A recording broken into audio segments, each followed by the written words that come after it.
Hello, everyone. Hello, hello. Happy March 3rd. I am so excited for today.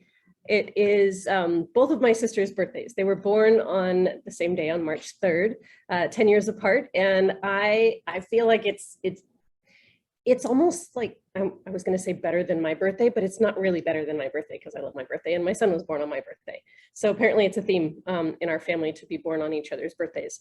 But every year on March 3rd, I feel like I get to surprise them. I get to spoil them. It just like, I love my sisters so much and I want to wish them a very happy birthday. And I am also super excited that this weekend, you can see that I'm in a different location. I'm not gonna say where I am because I'm actually surprising them. So this afternoon, I am picking them up from they're now together in the same state, which is great. So I got them together.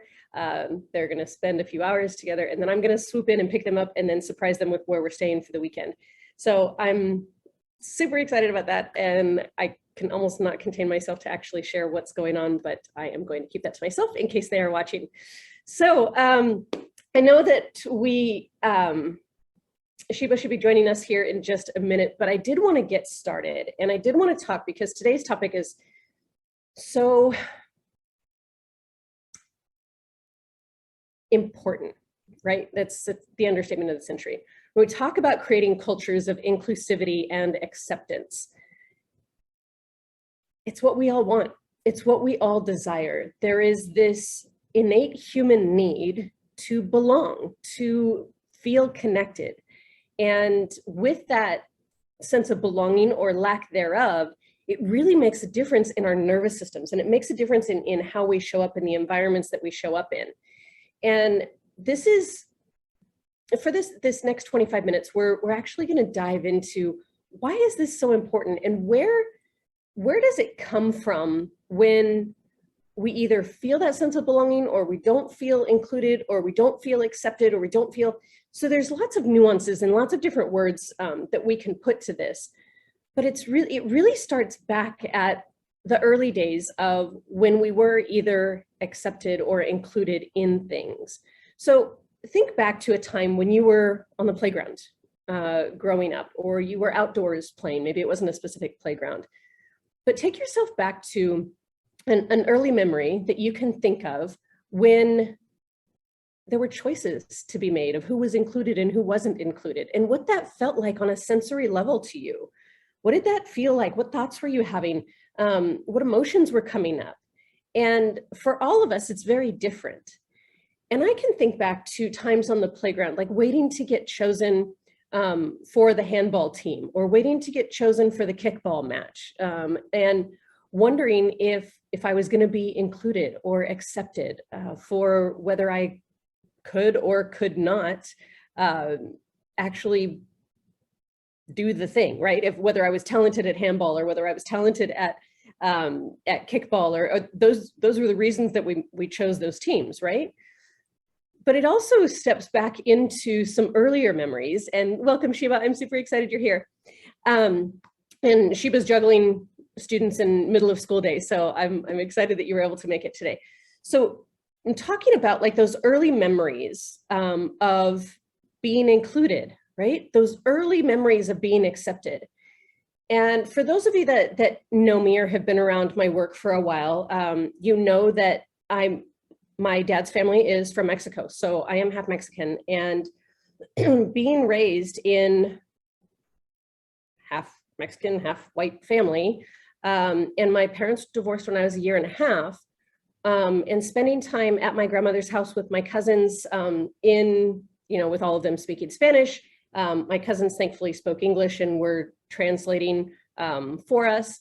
And yet I look like me, right? And so most people look at me and go, "You're not Mexican." I think half of me is. I mean, I don't know what to tell you. I'm not lying. My last name's Herrera, and I chose it somehow, somewhere along the way. And my older sister looks Mexican, and so from moment one, we're being compared as to where we fit, just based upon what we physically look like, right? We have the same genes, right? We have the same, I mean, obviously not exactly, but being around my cousins who are speaking Spanish, being around my grandmother, being around that side of the family, I didn't feel like I fit. It wasn't anything that they were doing intentionally or unintentionally, like it wasn't anything on purpose. It was just the fact that I looked different and I didn't speak Spanish. And then on the other side, you know, you have people that are in different environments where, again, we make these judgments about humans based upon what we see at first. And when we get down to these early experiences that are not necessarily based in any kind of anything like tangible, right? It's just this, oh, I'm just going to judge because. The older we get and the more we actually peel back these layers, the more we can actually understand why we today are either feeling included or accepted in different environments and what's happening for us, because that's what we can take charge of, right? We can't necessarily change anyone on the outside. We can inspire and influence them. But at the end of the day, we get to explore what's true for us and why does that come up? So because of those early familial experiences that I had and the stories that I was making up about what it was like and where I fit and where I didn't fit, and then there were times, you know, waiting to get chosen for the kickball game when it's not that I'm not athletic, but I wasn't the star kickball player, right? And so starting to make up stories in my head that I'm not enough, that I'm not worthy because I'm not first to get chosen. I don't feel like I belong. Now I start to tense up my body and now I really can't play kickball because now I'm actually so tense that I can't even, like I miss and, you know, all the things, right? So why do I share all of this? Everyone has their own unique experience. And if we don't get to the core of why we're feeling what we're feeling, whether it's included, accepted, where we belong, we get to get curious with ourselves and go, where does that come from? Why am I feeling that? Because that's where your power is. Because when we don't get curious with it, Shaban, I want to actually have you chime in through your lens as well. We all have these lenses on the world where it shapes us, right? It shapes us from what we get passed down to us on a cellular level, right? Epidemiology is a whole thing, right? We get to study this, but we also have our early experiences and our early beliefs that get formed. So, if we don't get curious with why we're feeling what we're feeling, Sheba, what are some things that you've seen kind of in the working and learning environments that you've experienced when people get triggered by not belonging or not feeling like they're included? What do you start to see? What kind of behaviors do you start to see? Like, what's the cost of not getting curious with ourselves first? Right. So first of all, Sandy, I am very happy to be here as well. I was like, I've got to log in. All good, you're here. Yes. So when, and I want to talk about, because I'm a teacher, so I want to talk about what happens or what I see when students don't feel like they fit in. So often when students don't feel like they fit in, right, they don't feel like they're included, you start to see a variety of behaviors, right? Because any type of attention is good attention in their minds. So sometimes, just as a teacher, if a student doesn't feel included, you'll see acting out. It might be a lot of aggressive behavior towards other classmates, a lot of negative talk. Well, you know, it's so fun that you guys can talk about vacations, but, you know, my family doesn't have anything, so we never go on vacation, right? It could be very, very negative. Or it could be a lot of self-isolation, and especially working with teenagers. So if we're working in small groups, or if I'm asking, you know, just for students to talk about an experience, maybe even just something they know, if a student doesn't feel included, they will really isolate themselves. And it seems painful, right? Because everyone's involved in this classroom, creation, whatever it might be, discussion, project, etc. And then you have the student that really just feels like, well, I'm not a part of it, so I'll just, hide myself away in whatever way they can. So those are really the things that I've seen, Sandy, especially as a teacher.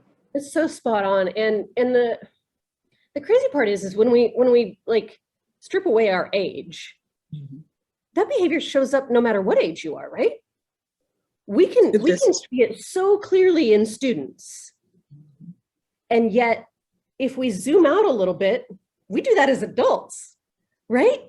We'll isolate. If we don't feel included, when was the last time we showed up, I've done this, right? I show up at a gathering of some sort. It could be a party, it could be an event, it could be whatever. And you show up, and I'm not an introvert by nature. I'm kind of an ambivert. But yet when I come into an environment, if I don't immediately feel a sense of belonging, I hold back. I immediately feel my energetic body go, we got to keep ourselves safe. We got to armor up because we don't know what's going on. It's like we're looking for a threat, right? And so that isolation shows up in lots of ways. Or you start to judge others where, like you were saying, the vacation thing. Well, I can never go on vacation. So, you guys must just be so lucky. And it comes with this essence of snarkiness, to put a label on it, right? It really comes from a core wound, right? Of not belonging and desiring those experiences and not being able to have them, versus celebrating what you do have and noticing when you do feel included, when you do feel like you are accepted for the unique, amazing human that you are. Because if we don't actually look through that lens to ourselves and actually accept ourselves, then how can we create those environments for our colleagues, for our students? No one intentionally wants to shame or diminish or exclude anyone. No one at the core of who they are, right? And this is my generous assumption about humanity. Are there evil people in this? Yes. We don't need to go, but that's the minority. The majority of humans are good. And it's unintentional behavior, right? They're unconscious behavior that leads to stepping on each other's toes or accidentally diminishing someone or excluding someone where it was just a blind spot.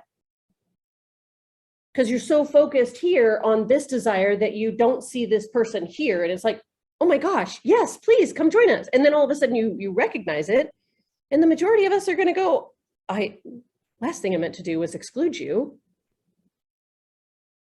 So Sheba, will you speak to a little bit about, there's so much around the word inclusivity. And oftentimes we talk about it in the form of diversity training, right? We talk about it. We even use the word divisive in what we're saying we want to avoid. We're saying it's diversity training, which is the word divisive is in, or divide is in there, which is the exact opposite of what we're trying to do through the training. So I love that now it's diversity and inclusion training, which is, we're getting better, we're getting closer, but why not just call it inclusivity, right? That's speak to what we do want. So what I want to hear from your lens is when you think about the efforts that are being made with these different trainings and different things that are happening, and your personal lens on the world of what it's been like to evolve as an educator and really as a human, as a female, as a Black female, all the different experiences that you've had when it comes to inclusivity and that sense of belonging, right? What's that been like for you? So I will say this, Sandy, things are definitely improving as far as inclusion training is going, because you're right. I remember, just even a decade ago, it was called diversity training. And I think that when we say diversity, it always has to do with race of some sort. But as an educator, and if there's educators listening, we know you can have a room of 30, and I'm just using an example, 30 white kids, and that is still a very diverse group because you are dealing with gender, right? Different genders, different socioeconomic levels. There might be students with different religious beliefs, et cetera, et cetera. So I think now, brains of how we're wired, all the things. Right, and on and on and on. So I think that just with inclusion training, what I've seen and what I like is that now a lot of these inclusion trainings that I've been a part of, or when we speak about inclusion, is really just finding what we all have as a group that's common and that's the same. So like you said, instead of starting from a place of division, what's different, because we know we all have differences, let's find that human element that we all have in common and let's build from there. And that has been the game changer in really making people, especially students, feel like we're all in this together. Right. Yeah, that's huge. And that speaks to the core of really the work that we've been doing at Educator Dynamics for the last 12 plus years is around starting with core values. And even before that, we start with getting the leadership team, the administrative team in schools and organizations to be unified, to be consistent, to be stable in who they are. And I was so excited this past Monday that I actually got to be in person with a group of middle school administrators. And I was like, in person, I was so excited. I was like, can I hug you? I know it might be like, I just need to human interaction. It was awesome. And that unity, right, that you're speaking of, that inclusivity, we're in this together, let's lock arms, we've got this. Sometimes we gloss over that, right? We want to get to the end result of shiny, happy, amazing cultures, but we're working with we're in the people business. We're not in the data business. Education has been so misguided. Was that a kind way to say that? To focus on data. Data is important. I'm not taking away from that at all. But it's not the whole picture. We're in the people business first because the data just gives us information in order to shift and be able to grow and create these amazing learning and growth environments. And if we don't get to a place of unity of how we are all common, this common language, this is who we are and this is how we do things here, that it doesn't matter whether you are purple and 12 feet tall or green and 2 inches tall.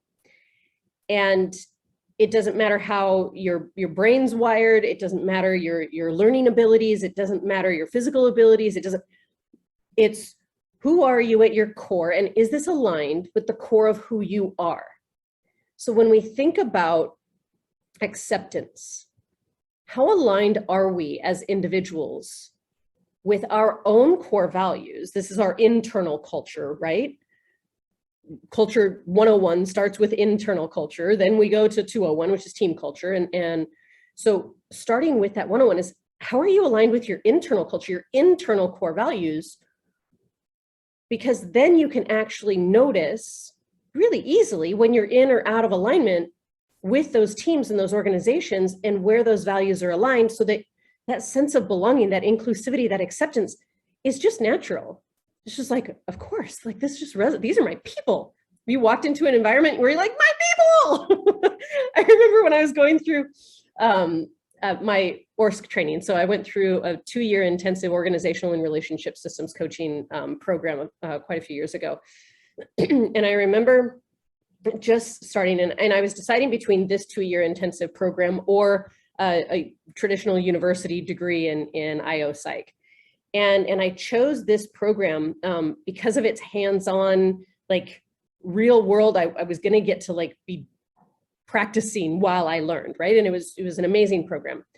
And I remember like within the first 15 minutes, maybe, of walking into the room, not knowing a soul, but it was just this energy, like, and then so they go around the room like, why are you here? Why are you here? And everyone introducing themselves. And I just kind of got tears in my eyes, and I was like, I don't even know where this emotion's coming from. And I was like, because I think I found my people. That's why I'm here.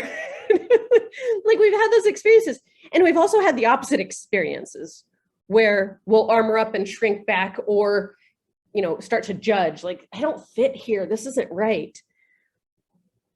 And when we can articulate our core values, we can actually assess that sooner, right? That gives us the data that we need to know where it's working and where it's not working, right? Not good, bad, right, or wrong, because everyone gets to be different. Everyone gets to be the unique, amazing humans that they are. And when you find your like-minded, like-hearted, values-aligned humans, you get to then team up, and you get to then grow and create your vision and your mission, and then roll forward together. So when we work with organizations and we work with teams, it's really about getting them on the same page with who they are together. What are your individual core values? And then what's that common language of who you all are together? And it's not a process of shiny, happy people. Oh, what are the values that we aspire to? It's no, what are your values on your best day? What are those on your best day? So Sheba, when you first started working with us, and we got to meet when I was working with the school that you were working at, and now I told you this from probably 5 seconds into meeting you. I might have been a little bit aggressive. I apologize if I like scared you, but I think 5 minutes after meeting you, I was like, we're going to work together someday. And I think I did. Did I do that to you? I think I told you in like 5 minutes. You're on mute, by the way. No. I do that so that you guys don't hear all the stuff going on in the background. But no, I was totally with you there. I was like, yeah, we are. Yeah. we're gonna be friends forever. It just is. So right. Yeah. So when you think back to that, and you think about like what that's been like to have your own journey of articulating your own core values, and then being in environments where you are aligned, what's that journey been like?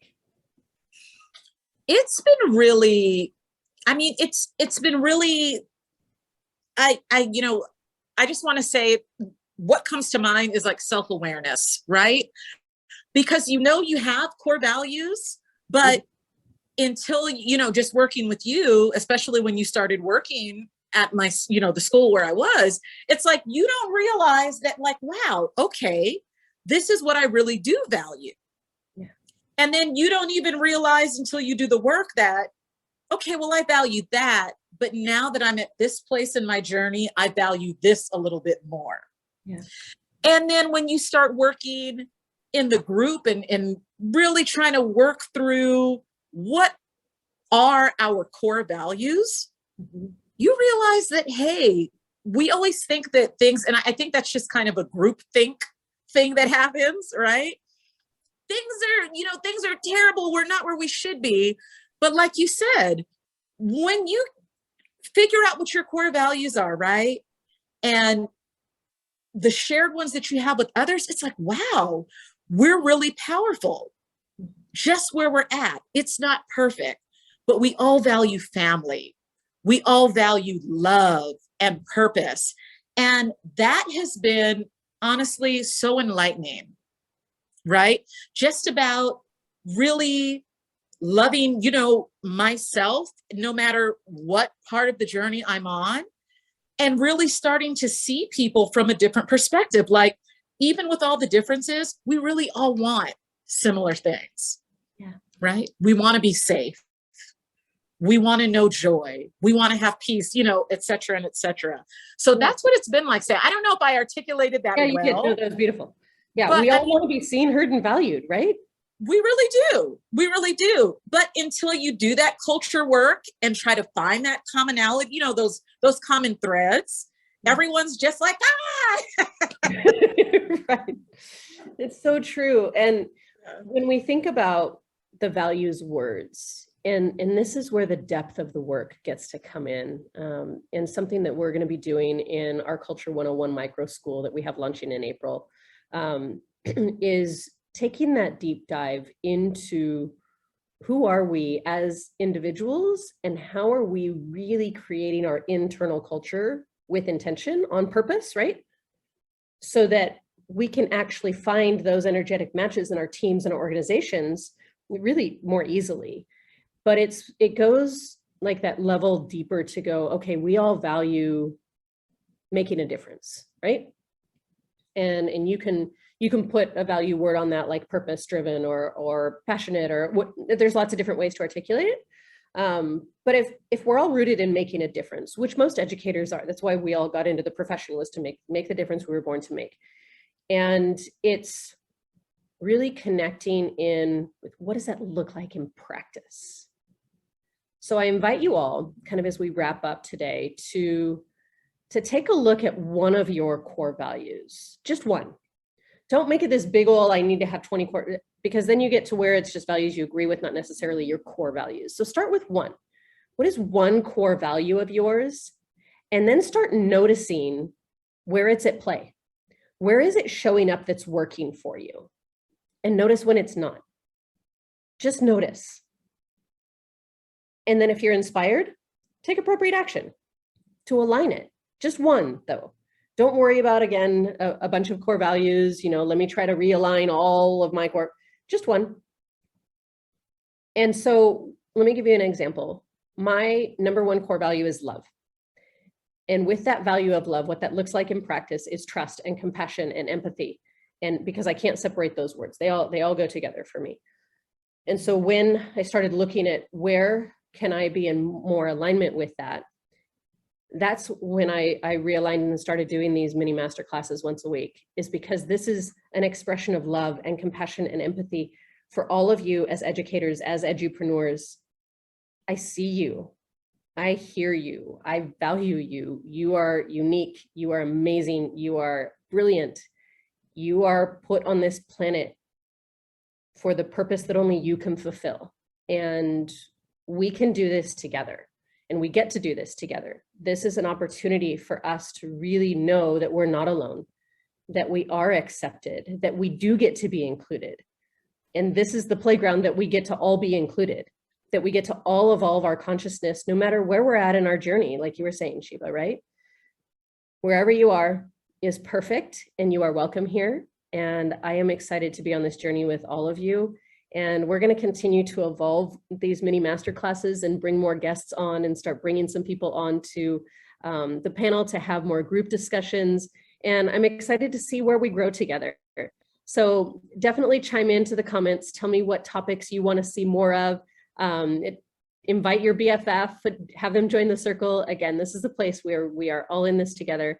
You matter. You guys are doing an amazing job. I know in the world today, it's easy to get swept up in, it's a hot mess of crazy, but you're amazing. And I'm grateful that you're all here. And Shiva, thank you so much for being my co-host and being with me every week. I love and adore you. I am super, super happy to be on this journey with you, my friend.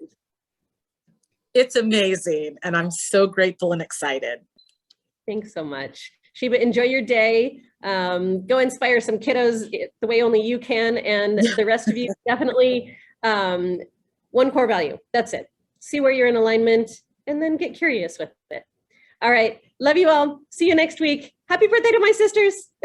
Bye, everyone. Thanks, everybody. Bye-bye.